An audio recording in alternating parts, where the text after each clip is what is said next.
Okay, so can you see my slides? Yes po, Doc. All right, sige. Tell me if my voice is a little bit mahina. It's okay. I'll try to, ano, as much as possible, speak louder. Okay. So anyway, so welcome to our first lecture. No, it's about ocular history and eye examination. And for most of you, siguro you're quite anxious siguro, no? Kasi you're quite this is quite new to you, no? Ocular history and eye examination. But I'll try my best to make it a little bit more interesting and palatable for you to digest. I just have a little disclaimer here, no? So kindly read lang. So this lecture is solely provided for your educational purposes. By accessing and participating in this lecture, you acknowledge and understand the educational nature of the content and agree to use the information responsibly and in alignment with the principles of academic integrity.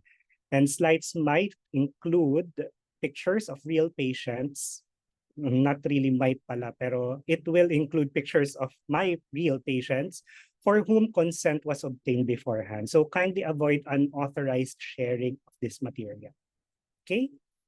So here are my objectives. So by the end of the lecture, learners are expected to recognize and differentiate between various common eye symptoms, know and discuss the potential underlying causes associated with each eye symptom, and discuss the rationale behind each part of the eye examination. And finally, and hopefully, no, you will be confident enough to perform a systematic eye examination. Now, let me start with this one. No? Our eyes are not only the windows to the soul, but also a gateway to understand a person's health status. As healthcare professionals, mastering the art of examining the eye is of utmost importance. Through this lecture, we aim to equip you with the knowledge and skills necessary to conduct a comprehensive eye assessment with confidence and precision. So I hope that after this, I will be able to impart knowledge that somehow you will be able to carry in your future practice, whether you'll be practicing in ophthalmology or in other specialties, or even as generalists. So basically, this is the outline of my lecture. We will be discussing the eye symptoms, which is divided basically into three: abnormalities of vision, abnormalities in appearance, abnormalities in ocular sensation. And also, we have the second part, which is the basic eye examination, which consists of visual acuity testing, gross examination of the eye, assessment of the extraocular muscle movements, and determination of extraocular pressure. Don't worry, I'll be giving you slides and hopefully I will be able to upload my lecture. No, something went wrong kasi. Um, something has to, something went wrong with the audio. I don't know what happened. Anyway, so why is it important for us to get a thorough ocular history? So it's important for us to obtain an ocular and systemic history because it determines the optical and health status of the eye, the visual system, and related structures by history. It identifies risk factors for ocular and systemic diseases. Later on, as we go along this lecture, you will somehow understand what I'm talking about. How about performing ocular examination? We need to perform a systematic and complete ocular examination. So ideally, if you're going to perform an ocular examination, you have to start from outside going in, okay? Make it organized so that you won't have a hard time and you at least you'll have an idea na you won't be missing out on anything and it's more comfortable on the part of your patient. So it is important for you to perform this to detect and diagnose ocular abnormalities and diseases and establish and document the presence or absence of ocular signs and systemic diseases. Now, systems can be described according to onset, duration. Alam ko meron kayo mnemonic yung klita, no? 'Di ba? Medyo pangit pakinggan, but yeah, doon tayo sanay. Onset, duration, frequency, degree, location, and progression. So when we talk about onset, you're going to ask, is it gradual or progressive? The duration, is it acute? Is it chronic? How about frequency? Does it happen continuously? Does it appear intermittently or episodic? How about the degree? Is it mild, moderate, or severe? How about the localization or the location? Is it focal, diffuse? Is it unilateral or bilateral? And of course, you have to ask for the progression. Are the symptoms worsening or steady lang? Okay. So other important questions to ask are the following. Was treatment initiated? Was the patient seen previously by an ophthalmologist? What factors provoke or relieve the symptoms? Did they take some medications? Did they instill any off-label medications? Is this the first time that the patient experienced the symptoms? And what are the associated signs and symptoms? Since I don't want all these complications now when it comes to getting the history, my batchmates during residency devised this one. We call it coders, no? To make sure that we don't miss on anything with regards to the history of the patient. C stands for the characteristic, okay? O stands for the onset, so when did it happen? L is for the laterality and location. D is for the duration, how long has it been happening? E are for exacerbating factors, so what seems to be the trigger of the eye problem or what worsened it. R for relieving factors or what did the patient use in order to relieve the symptoms. And then S is for signs and symptoms associated, other signs and symptoms associated. So I hope that you will remember this mnemonic so that it won't be hard for you to take a thorough history. Now, when we talk about eye symptoms, your textbook divided it into three. So we have the abnormalities in vision, abnormalities in appearance, and abnormalities in ocular sensation.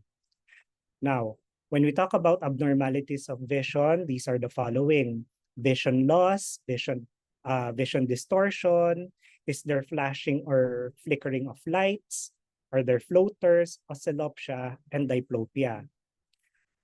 When we talk about vision loss, it is basically a decline in visual acuity, which may be due to abnormalities along the optical and neurological pathway. Okay?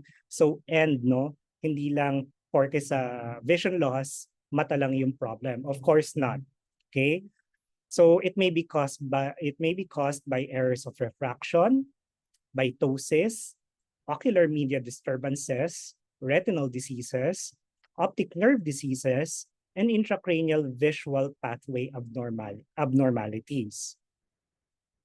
So this is a simple algorithm that I think can be found also in your book, no? When we talk about blurring of vision, you have to describe whether it's sudden or gradual. If it's sudden, is it mild? If it's mild, most likely it may be due to a corneal problem such as dry eye syndrome. If it's sudden and severe, it may be due to a central retinal artery occlusion or any problem in the retina. If the blurring of vision is gradual and mild, it may be due to an error of refraction. Or if it's severe, it may be a lens problem or a nerve problem. Lens problem as in cataract and nerve problem as in glaucoma. Now, these are the examples of visual aberrations that I think some of us already experienced, no?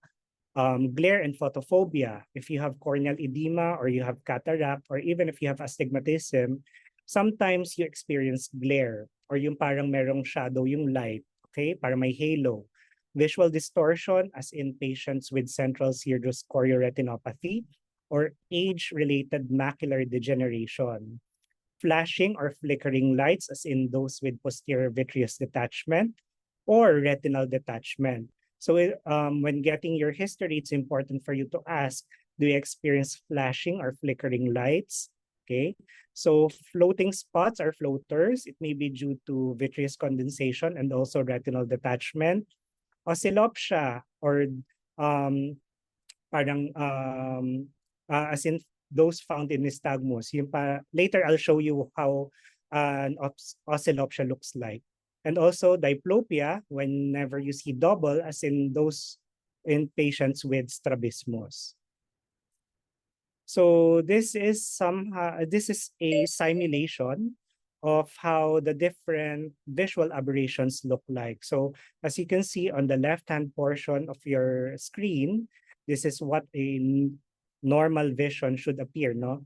Although pixelated to, pero sorry, wala na akong better image. Okay? So normal vision supposed to be this one, supposed to be clear, not pixelated. I'm sorry. So if you have cataract, it appears to be a little bit fuzzy. It's a little bit blurry, as you can see here. If you have diabetic retinopathy, as you can see, there are a lot of black patches. Okay, so meron talaga siyang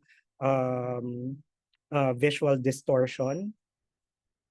Or if you have macular degeneration, as you can see here, macular degeneration basically affects the central vision. So yan, di makita yung muka. Or if you have an end-stage glaucoma, as you can see here, glaucoma affects the peripheral vision. So as you can see here, the periphery is quite blurry as compared to the central vision, wherein the patient can see it clearly pa. And this is occulopsia in an eye with nystagmus. Okay, so medyo nahilo din ako doon. So anyway, let's go to abnormalities in appearance naman. When we talk about abnormalities in appearance, okay, so here you will see red eye, color abnormalities aside from redness, ptosis, focal growth or mass, proptosis, ocular deviation or strabismus, and abnormalities in size. Now, the next photos may appear a little bit gross, no? I don't know, pero yeah. So different when we talk about red eye, it's important for you to differentiate redness from the lids and the periocular area of the globe. Okay? So what does that mean? Okay? So all these, as you can see here, okay, the patient will report this as red eye. Okay?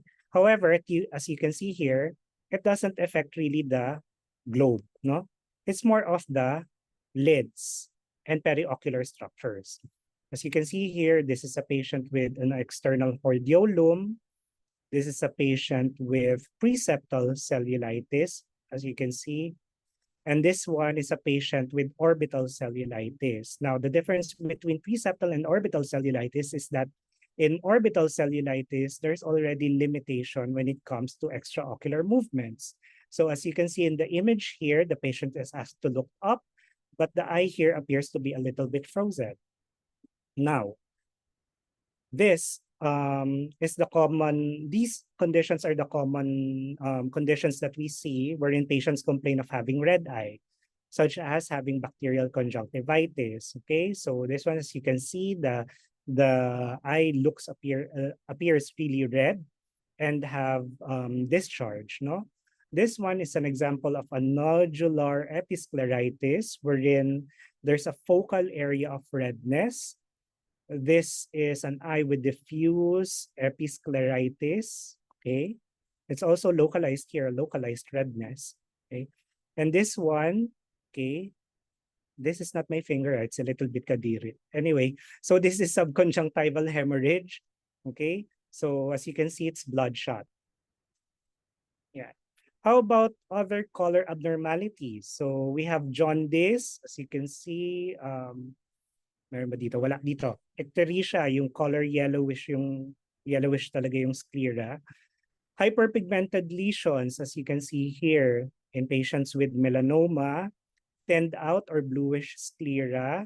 Okay, as you can see in patients with osteogenesis imperfecta. White opacity in the cornea, okay, or leukocoria, as you can see here, as in patients with microbial keratitis, no?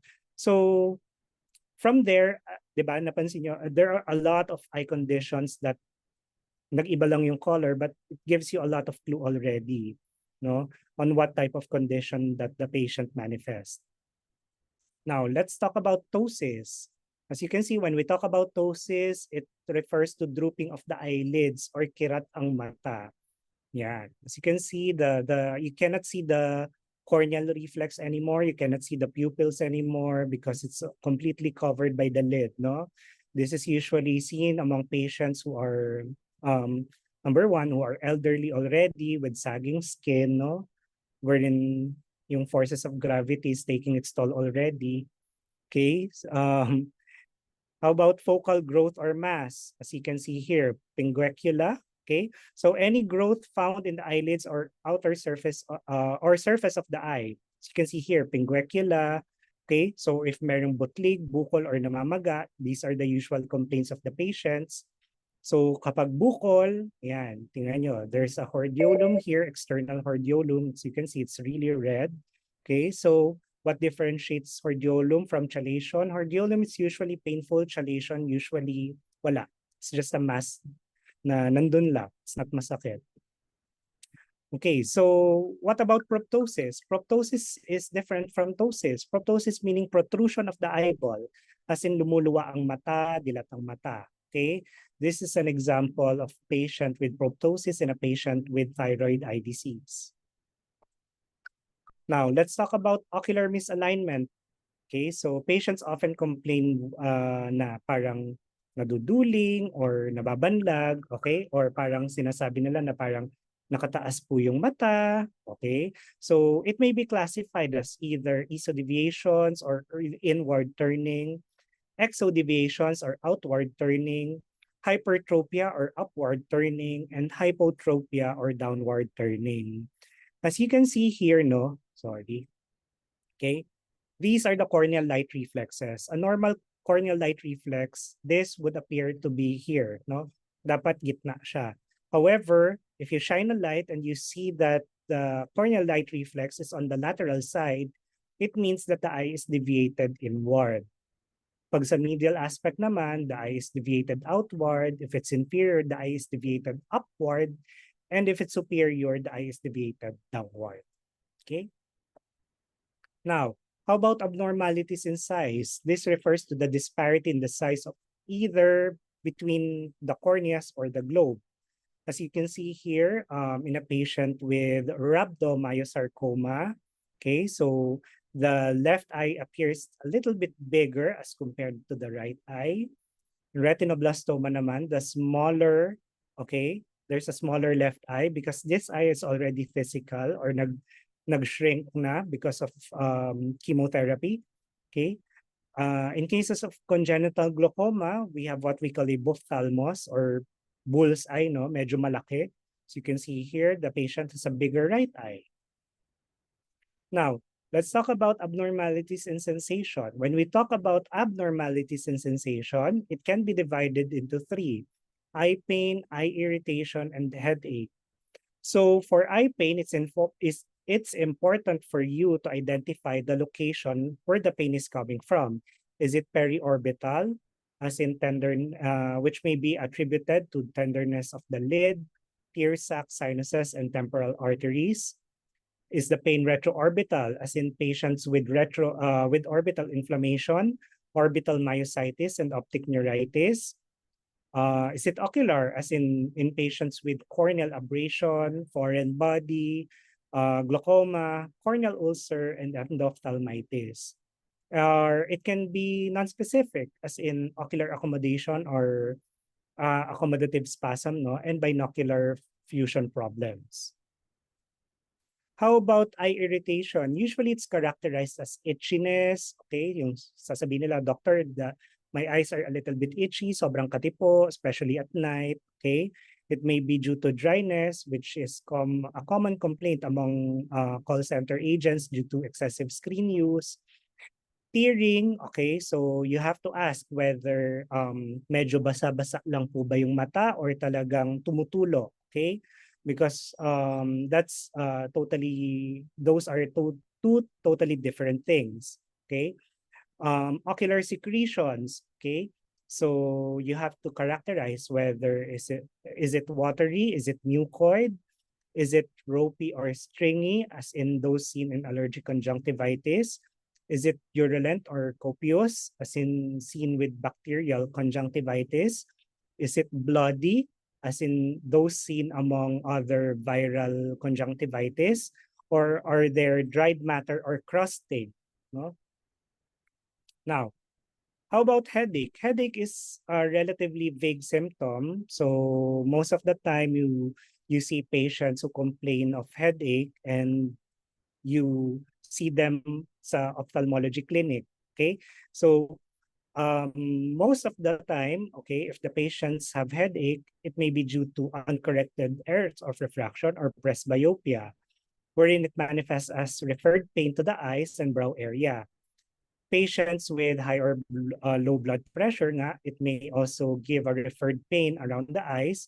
Or if it's angle closure glaucoma, usually it's unilateral headache emanating from the eye. So you can, if you see patients having angle closure glaucoma, they describe it as really excruciating and coming from the eye talaga. Complain nila, Doc, masakit yung mata ko, tapos tumutugo na po yung ulo. Okay? Now, after history, no, let's go to the basic eye examination.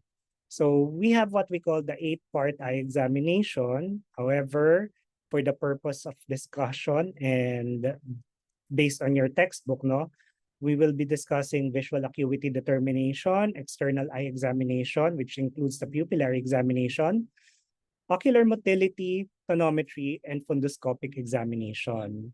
Oh, by the way, I'll be uploading again a new set of slides because I already modified this slide a few days ago. So first is visual acuity testing. So visual acuity testing is a fundamental element of eye examination. This should be performed prior to manipulation of the eye and performed at far distance and at near distance. Now, why is it important for you to perform visual acuity testing prior to manipulation of the eye? In cases of medical legal cases, sometimes you might get blamed kasi if the patient loses his or her vision after manipulating the eye. So, pwede kasing prior to manipulating, the patient cannot see already, pero since you didn't test it, wala kang basis. So, you might get blamed, no? That the patient lost his or her vision because you manipulated the eye. So, it's really important for you to start testing the visual acuity before manipulating the eye. Okay? Again, it will save you from legal issues. Now, when we talk about distance visual acuity, it is the ability to identify objects or shapes at a given distance from the eye. Now, testing is usually done by an age-appropriate visual acuity chart or literacy appropriate. Okay? That's the proper term. Kasi, believe it or not, there are still patients who cannot read letters. Sometimes, minsan akala mo malabo yung mata nila, but in fact, hindi. They just cannot read letters. So, there are certain visual acuity charts that you can use for such patients. Now, as you can see, in order for us to determine the visual acuity of the patient, the visual acuity is usually expressed in a ratio or fraction that as seen here. So we have the numerator and the denominator, no? The 20/20 vision. No? So when we talk about the numerator, it is the distance at which the test is being performed.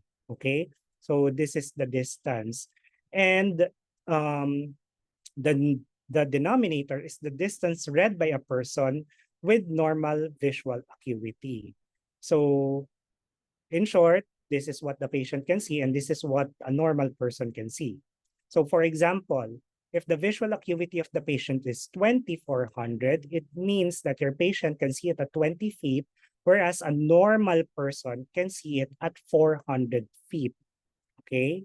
So, minsan makikita nyo 20 feet or 6 meters, almost same lang naman yon. Okay? So, these are the different distance visual acuity chart. Okay, so I don't know if you're familiar with this already, the ETDRS chart. The ETDRS chart or the logMAR chart is basically what most ophthalmologists use, especially when it comes to research, because as you can see here, it's standardized. It has standard optotypes, no? Okay, almost the same number per line. Yeah, as you can see. Okay, whereas this is the Snellen chart. Okay, as you can see, the Snellen chart has, ito yung mas familiar kayo, I'm sure, no? We have the biggest letter E here, okay? And as you can see, an equal distribution of letters per line, okay? We don't use this anymore in our eye clinics, okay? Tumbling E's for those who are illiterate, wherein the patients just copy where the um, points are, okay? So sometimes if the patient can are illiterate, you just ask them to follow the direction of the E, no? The, what do you call this, but the hands of the E, no? If it's like this, okay? And then we have the Leia symbols, okay? The Leia symbols, this is a lot more standardized to be used among children, okay? As a pediatric ophthalmology, I use this, no? Because the shapes are quite universal. Circle, apple, square, and house, no? Pero meron mga kids usually medyo advanced, they call it pentagon. So, yon. So, how do you get the visual acuity, distance visual acuity?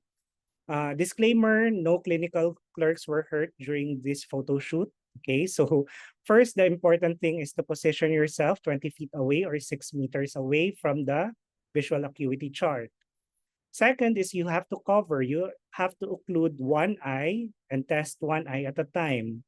So if the patient has a visual acuity worse than 20/20, you do pinhole testing, wherein you ask the patient to take a peek through a pinhole, and if the visual acuity improves, most likely it's an refractive error. Now, what if the patient cannot see the biggest letters from the VA chart, okay, or the visual acuity chart? What do we do? Okay, so these are the things that you can do. First, you have to reduce the testing distance. Now, important guys, this is in order, ha? So first, you have to reduce the testing distance. And then second, you ask the patients to count fingers at 2 feet, hand movement, light projection, and then lastly is light perception. Yeah. Sorry. Yeah. As you can see here, okay, di ba kanina malayo yung patient? So if the patient cannot see it, you ask the patient to move closer by increments of 5 feet. Okay? So if the patient still cannot see that, you ask them to count fingers. Okay? Yung iba sinasabi 3 feet, 2 feet, foot. Okay? Or 6 inches minsan, super lapit na. You just ask the patient if the patient can see 1. Okay? So pa-identify nyo lang. Sir, nakikita niyo po ba? Ilan po ba to? Okay? Yan. 3, ganyan. And then hand movement. If the patient still cannot see or count your fingers, you just ask the patient to identify whether they can perceive hand movement. You ask them whether they can see the movement of your hands. Is it vertical or horizontal? Okay? You can ask them that. How about light projection? So for light projection, you just shine a light on all quadrants, no? Now, if the patient can identify all quadrants, so that's good light projection. If the patient can identify 2 to 3 out of 4, that's fair light projection. And if the patient can only identify one quadrant, that's poor light projection. How about light perception? So here, you will just ask the patient whether he or she can perceive light. So, ma'am, sir, meron po ba kayo nakikitang liwanag? Meron po ba? Wala? Okay.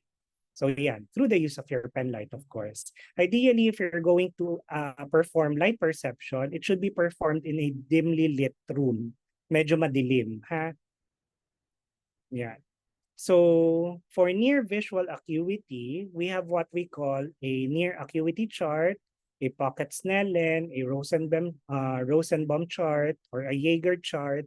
Yan. Basically, what you'll see are just numbers or tumbling E's and XOs. Okay, so this is used for near vision. No, so near vision charts contains numbers, figures in varying size and corresponding to a particular point size.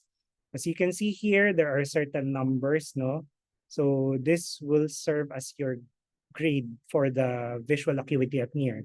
So if the patient can identify, halimbawa, this one can only read 63925. Okay, so that's J 5. Okay, it's a little bit too small. Sorry, I'm a little bit presbyopic already. So it's important for you to know the testing distance. It should be at least 14 inches or 35 centimeters. Okay. Again, you have to test one eye at a time. Okay. So if the patient wears glasses, okay, you have to ask them to wear glasses as well, no? Yeah. So these are the abbreviations that you will commonly encounter when you record your findings. VA stands for visual acuity. OD stands for oculus dexter or right eye. OS or oculus sinister or left eye. OU, SC or without correction, CC with correction, PH pinhole, and NV for near vision. Again, you can see this in your book, no? You just have to browse it lang and read. Now, let's go to the gross examination of the eye and the adnexa. Yeah. So what do we examine? Of course, if you're going to check for globe protrusion or if you suspect that the patient has proptosis, okay, you examine the eye position from different angles. Okay? Hindi lang pag nagsa-selfie. So you have to check for the front view, the right side view, the left side view, and the top view. Okay? As you can see, the patient's eyes, okay, they're not equal, no? The left eye appears to be a little bit proptosed as compared to the right eye. This patient has thyroid eye disease. Okay. How about examining the lids and palpebral fissure? Now, it's important for you to, okay, have a pen light. Okay, it comes in handy, no? Inspect the lids with a pen light. You need to examine the palpebral fissure height. You have to check for any asymmetry. Okay. You have to examine for the presence of redness, masses, pigmentation, and examine the eyelid margin and lashes. Okay, kung naka-falsies ba siya or hindi. Joke lang. So, yan. So, these are some of the conditions that you can appreciate when performing a physical examination of your lids and palpebral fissure. So, ptosis, so basically ptosis is drooping of the upper eyelid. Yun nga, as I've mentioned earlier, it is usually caused by old age, okay, or in patients with other systemic or autoimmune diseases such as myasthenia gravis, okay, or if they have damage to the cranial nerve 3 or oculomotor nerve, or if there is damage sa sympathetic nerve supply as in Horner syndrome. Okay. So this pala, I got the images and the examples from Bates. Okay. So if you still have your Bates with you, you can read them na lang ha and review. It's a very good book actually. There are a lot of good examples there, no? Pero basically everything's in the lecture na. So entropion refers to the inward turning of the eyelid margin. I don't know if you can see it here, but as you can see, the eyelashes are directed vertically already to the point that it's poking the eye. Okay? So it's really uncomfortable. So that is entropion. Ectropion, on the other hand, refers to the outward turning of the lower eyelid margin. So you can see here, okay, medyo exposed na yung palpebral conjunctiva niya because it's already turned outward. Okay, exophthalmos, protrusion of the eyeball. As you can see there. How about other conditions that affect the lids and palpebral fissure? Okay, so we have the periorbital contusion hematoma, especially if you're rotating among government hospitals, no, common to. Pag may cases of assault or violence, no, you see periorbital contusion hematoma. This one is a patient of mine that has capillary hemangioma, which is found among those with neurofibromatosis. This is an example of a patient that has lymphangioma. Okay. And this one is a child with preseptal cellulitis. Now, I don't want you to get so overwhelmed with all these examples because yun nga, these conditions, we will be discussing them one by one as we go through the course. Okay? So how about the ayun nga, how to examine the sclera and the conjunctiva? First, you ask the patient to look up as you depress the lower lid, as seen here, no? So inspect for the color and vascular pattern against the white scleral background. You check whether the conjunctiva is hyperemic, okay? You note for any nodules or swelling and ask the patient to look at each side and down. So of course, if you ask the patient to look down, you can lift the upper eyelid, no? Or in fact, you can even invert it, okay? In cases of foreign body and you want to know if there are foreign bodies lodged on the upper eyelid, you may invert it, okay? Now, these are some of the conditions that you can see, that you may commonly see, no? When doing your physical examination. So if the patient has pinguecula, as you can see here, it's a harmless, yellowish, triangular nodule in the bulbar conjunctiva. Okay. Episcleritis, which is a benign local, usually painless localized ocular inflammation of the episcleral vessel. So when we have, when your patient has ocular episcleritis, we usually request for some laboratory tests to identify the cause why why the patient has such.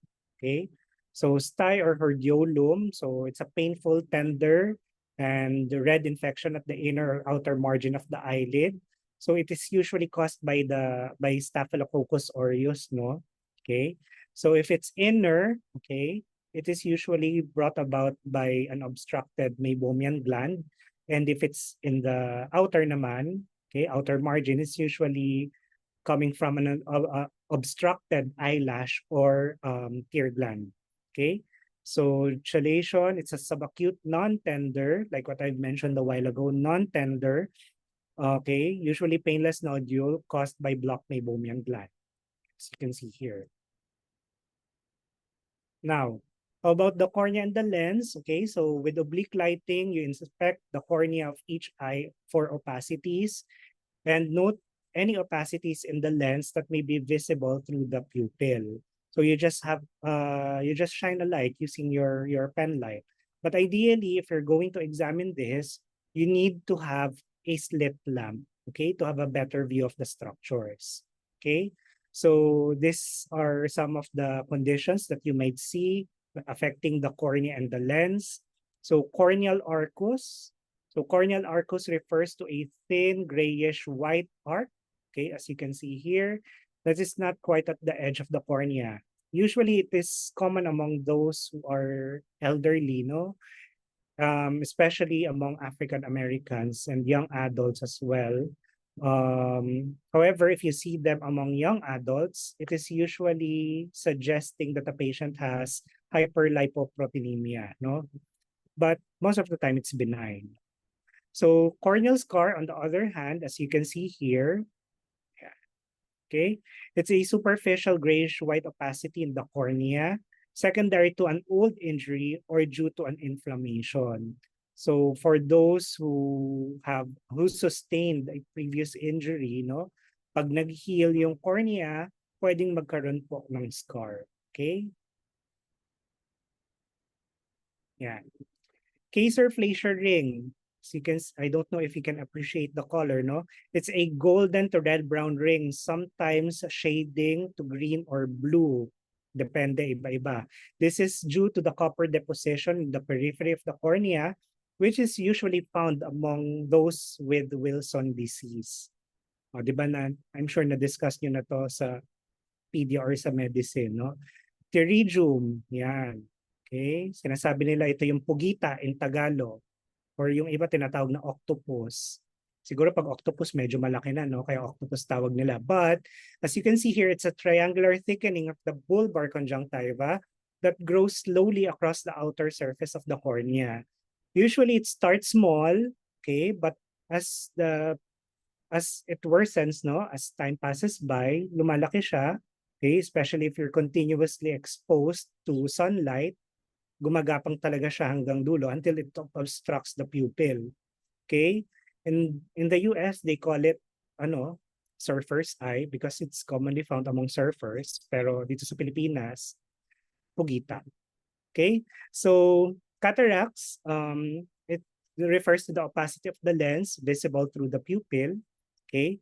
So, as you can see here, no, this is a patient that has been pharmacologically dilated in order for us to visualize the opacity in the lens. Okay, so cataract may be visible or maybe a little bit thin that can only be appreciated if you use a slit lamp. Now, it's important for you to take note that cataracts only um, are not only seen among elderly.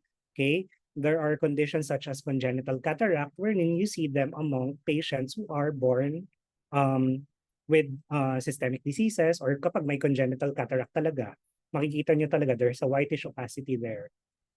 Now, yan, medyo ano no, yan.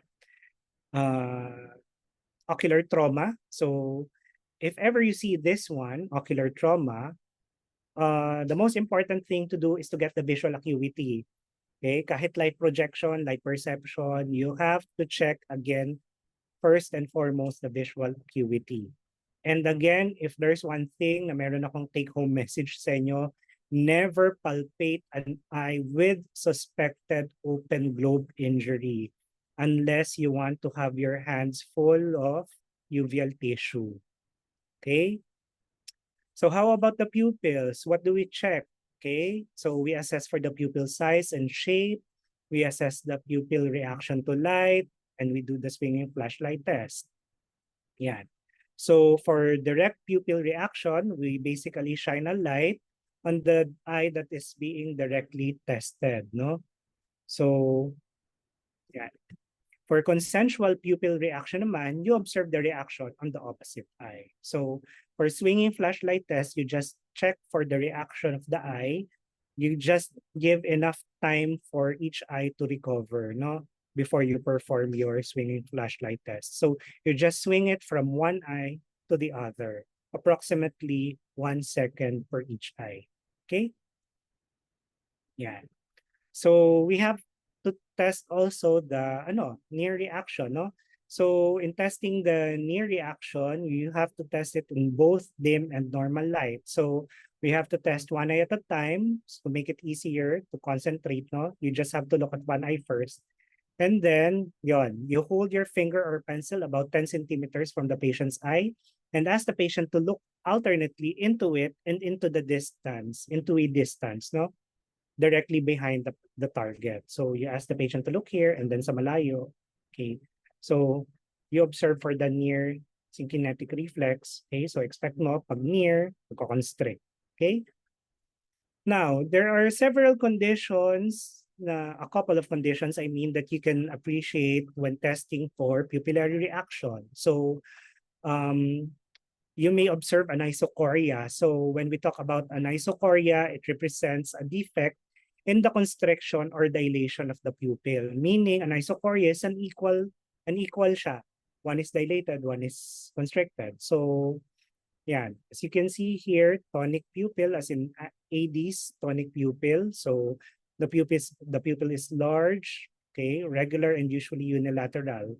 So the reaction to light is severely reduced and slowed or even absent, as you can see here. So pag near pupillary test naman, constriction is present, although slow. Okay? So this one is an example naman of an oculomotor nerve or cranial nerve 3 palsy, no? Usually it is accompanied by a down and out direction of the eye, affected eye. So yon, it has ptosis, okay, and downward and outward eye deviation. The pupil is relatively large and fixed to light and near effort. So Horner syndrome, I'm sure that you've heard of this already. So the affected pupil is usually small, unilateral, and reacts briskly to light and near effort, but dilates slowly. So there's an ipsilateral ptosis, okay, and often loss of sweating on the forehead. Di ba yung ptosis, yung Horner syndrome, there's a triad. Ano nga ba yun? Ptosis, meiosis, anhidrosis. Okay? So ito naman, for small irregular pupils as in Argyll-Robertson, okay, there's a normal near reaction but do not react to light. Okay? Yan. Medyo malapit na tayo matapos. So let's talk about ocular motility testing. Now, when we talk about ocular motility testing, it's important for you to know, okay, the extraocular muscles, no? So we have the medial rectus, lateral rectus, inferior rectus, superior rectus, inferior oblique, and superior oblique. Okay? Because each muscle have their primary action. Okay? Pero for the inferior rectus, superior rectus, inferior oblique, and the oblique muscles, no, the vertical and the oblique muscles, they have secondary and tertiary action. So ito. So we have, for example, inferior rectus, the primary action is depression, but it may also have extorsion. It's also responsible for extorsion and adduction. Okay. For superior rectus, it's responsible for elevation, but it's also responsible for intorsion as its secondary action and adduction. Okay? So, yeah. So, mnemonic, SINRAD. So, all superiors are intorters. Okay? And all rectus muscles are adductors. Okay? SINRAD. That's the mnemonic. Okay. So, we have what we call cardinal gazes, no? So what are the cardinal gazes? So when we talk about cardinal gazes, these are eye movements wherein we will be able to isolate which muscle is responsible for that movement. So what am I talking about? If a patient is, if you ask the patient to look down, up and right, okay, you're checking for the movement of the right superior rectus and the right inferior oblique. If you ask the patient to look down and left, for example, here, you're actually testing the right superior oblique and the left inferior rectus. Okay? So that's the reason why we have cardinal gazes. So it's important for you to perform this, yung parang H pattern. Okay? Ask the patient to follow your finger using your or any target, no, in an H pattern. Later on, we will be discussing that in the lecture. So, ocular motility testing. When we talk about ocular motility testing, we test nga about the movements of the muscle. Okay? For ocular alignment evaluation, we have what we call the corneal light reflex. Now, this is a patient of mine. She's 2 years old, no? Prior to surgery, as you can see, the corneal light reflex is not equal, no? One is a little bit central and the other one is a little bit lateral, meaning that the eye is deviated inward, okay? So when testing this, you just have to shine a light on the patient, in front of the patient, approximately 14 inches away, and you ask the patient to look at that light. Now, if the patient has no deviation, as in this patient, no, same patient lang to, okay? You can see that the corneal light reflex is centrally located. Okay, you can see it naman, no? Centrally located. This means that the patient has no deviation or is orthophoric. Okay, no manifest deviation. Okay, because the corneal light reflex is well aligned. However, previously nga, pre-op, as you can see, the corneal light reflex is decentered, meaning that there is ocular misalignment. So again, how do we test naman for eye movement examination? As I mentioned earlier, you ask or instruct the patient to follow your finger, pen light, or small target through the 6 cardinal positions of gaze, as I've explained earlier, no? So you move the target slowly through each position of the eye, and the distance is usually 14 inches or 35 centimeters away. Ano ba yan? Okay, so when doing ocular motility testing, These are the things that you have to remember. Fixate, okay? 14 inches away at all cardinal gazes, no? Ductions and versions. When we talk about ductions, you test the eye, one eye at a time. And if it's version, you test both simultaneously, okay? So as you can see in the photo here, this is the correct way of doing this. And as much as possible, eyes only. O, kita nyo, X daw. Kasi, as you can see, the patient here moves her head also. So you will not be able to fully assess or evaluate the extraocular muscle movements if your patient's if your patient's head also move. Okay? Yeah. So again, cardinal gazes. You can see here. Yeah. Now, this is an example, no? Okay? So, is the patient orthophoric? Gitna ba yung mata niya? Yes or no?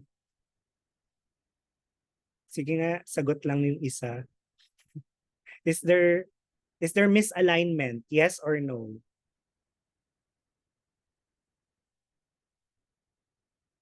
Nakatulog na ata. Walang sasagot? Okay. Ayan, may sumagot. No orthophoria po, Doc. Okay, so, yan. So, very good. Hindi siya orthophoric, meaning that the patient has misalignment of the eye. As you can see here, the patient is exotropic, no? Okay, so nakalabas siya, walled-eyed. Okay, but what's so special about this patient is that if you're going to observe, okay, this eye, the left eye, is a little bit elevated or overacting as compared to the other eye. When you ask the patient to look up and right, and when you ask the patient to look up and left, the other eye overacts also. So going back to the muscles responsible, we can take note that the patient has an inferior oblique overaction. Okay? As you can see, balik lang natin dito ha. Yan. Inferior oblique, di ba? Pag pinatingin mo dyan.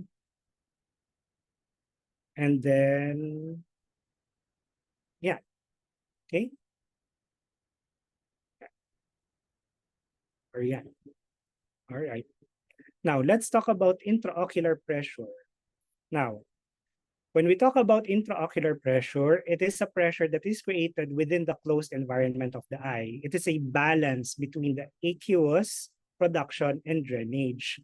So IOP varies and fluctuates, but the normal IOP is between 10 to 21 millimeters mercury. Now, to know how do we measure intraocular pressure? We use tonometry, okay, or tonometer. So, what are the methods that we use when it comes to measuring intraocular pressure? There are several methods, no? We have the finger palpation or tension tonometry or digital tonometry because we use the digits, no? Hindi siya digital as in computerized. Indentation tonometry, we have the applanation tonometry or the non-contact tonometer. Goldman applanation tonometry or GAT remains to be the gold standard for IOP measurements. O ito, may emphasis ako dito, meaning kailangan yung tandaan. Goldman applanation tonometry remains to be the gold standard for IOP measurements. So ando na nga yung name, gold. Okay, Goldman applanation tonometry. So what is a Goldman applanation tonometer? It is a contact-based it is contact-based and it flattens a certain part of the cornea. Okay.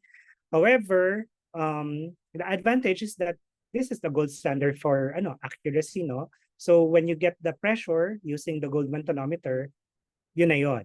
Okay? However, the disadvantage here is that it requires skilled operator and the slit lamp is needed. So this is commonly used in ophthalmology clinics or if detailed IOP measurement is needed. So there's also what we call a non-contact tonometer wherein puff of air is used and parang i-measure niya lang yung corneal response, no? It is quick, non-invasive, but most of the time it's nakakagulat kasi parang hinipan talaga yung eye mo. So it is usually done as initial screening methods and general IOP assessment. Again, it's not that accurate as compared to the Goldman applanation tonometer. Okay, so this is an example of a Goldman applanation tonometer. When we do this, what we do is we apply anesthetic, okay, and we apply a dye, and then we just, this is the Goldman applanation tonometer. It makes contact with the cornea. The patient will not feel any pain dapat, okay, because that's why we put topical anesthetic. This one naman is an air puff tonometer. It's a machine, no, na parang may parang autorefractometer siya, pero may magpa-puff of air dyan. Okay? Medyo nakakagulat nga. Minsan ako din nagugulat na papa-atras na lang ako. Rebound tonometer, okay, so hindi to jowa, ha? So, probe rebound of the cornea. So, meron siyang parang thin pin na para din siyang anong tawag mo dito? May parang pin, maliit na pin na magre-rebound lang dun sa cornea. So it uses a machine, also a handheld device na takes the pressure. Usually we use it among pediatric patients kasi hindi siya nakakagulat as compared to air puff. And it may be used when the patient is in supine, okay, or any position. But the accuracy is variable. We also have what we call a tonopen, okay? So here we parang indentation din siya. It makes contact with the cornea. So meron lang siyang parang rubber na ilalagay like a condom. So i-press lang siya against the cornea. Okay? So again, it's not as accurate as the Goldman tonometer. And we have the Perkins handheld tonometer. Basically, it's like a Goldman applanation tonometer, no? Na ginawa lang siyang handheld. Okay? It's portable, but it also requires anesthetic. Okay? Yan. So, this is the rebound tonometer. This is the tonopen. This is the Perkins tonometer. Now, let's go to the final part of the examination, which is the fundus examination. Okay? Hindi lang po OB ang may fundus. Okay? So, yan. Fundus can be examined via direct or indirect ophthalmoscopy and can be done either dilated or non-dilated. So, for example, this one is a direct ophthalmoscope. Okay? This is what you're mostly familiar with. Okay? However, here the disadvantage is that the image that you see is a little bit limited, okay? Because it doesn't give you a wider view, no? Whereas in indirect ophthalmoscope, you just put it on your head and using a condensing lens, you have a wider view of the patient's retina. So usually we use this among patients that have retinal pathology talaga. Okay? So what are the structures that should be observed in doing a systematic fundus examination?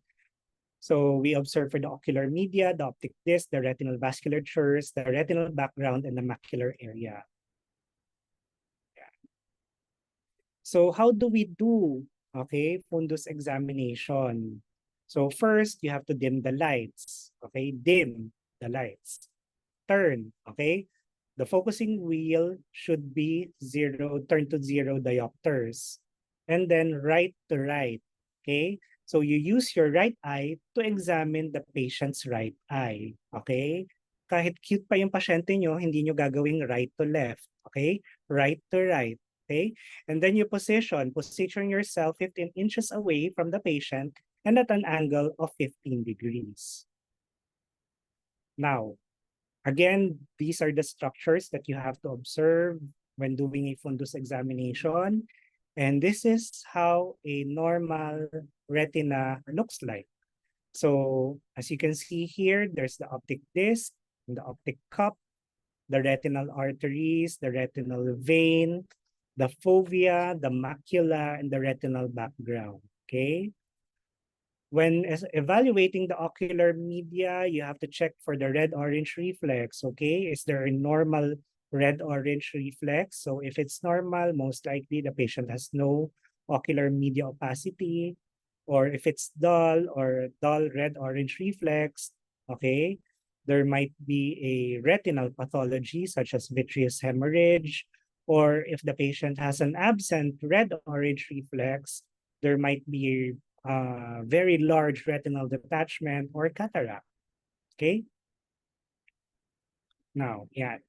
So for the optic disc evaluation, if it's normal, okay, as you can see here, the tiny disc vessels give normal color to the disc, and it appears to have a yellow-orange disc or creamy pink. The vessels are tiny and the disc margins are sharp, as you can see here. Okay. However, if you have papilledema, okay, the disc is swollen, no? This is accompanied by an elevated intracranial pressure, okay? Always take note of that. So there's the disc is swollen, okay? The margins are blurred, and the venous pulsations are quite absent, no? Disc vessels are numerous and visible, as you can see here. If it's glaucomatous, as you can see, the cup is really big, okay? And the rim is really thin, okay? And the color is okay, quite dull already, okay?